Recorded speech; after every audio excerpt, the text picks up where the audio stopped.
이재명 당대표 검찰 출석에 반대합니다.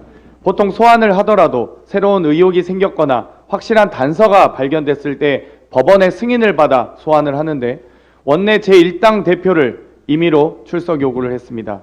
심지어 국정감사나 방송에 공개된 자료인데 가서 무슨 얘기를 하겠습니까? 서면 조사에 충실히 이미 임하고 있습니다.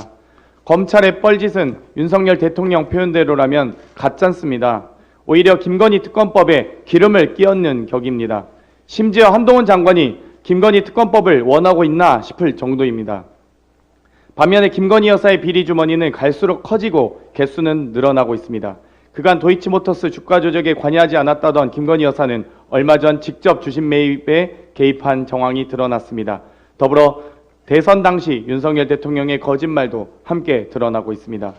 지난주 김건희 여사의 허위 학력에 이어 허위 경력 기재도 무혐의 처분할 것으로 알려졌습니다.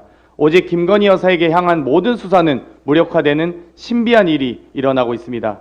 한편 내일 범학계 국민검증단은 김건희 여사 논문과 관련해 표절 그 이상의 내용이 밝혀질 것으로 예고하고 있습니다.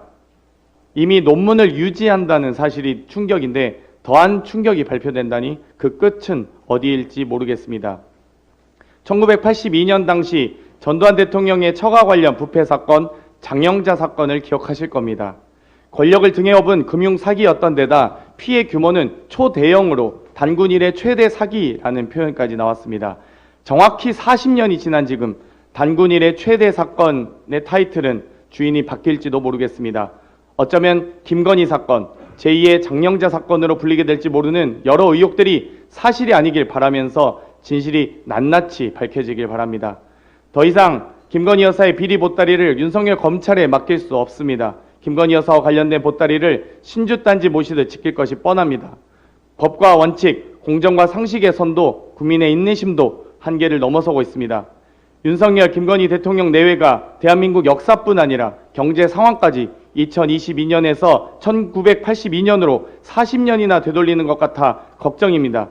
수사기관의 늦장 대응으로 인한 결과는 결국 전 국민적 분노와 심판이었다는 것을 명심하시기 바랍니다. 이상입니다.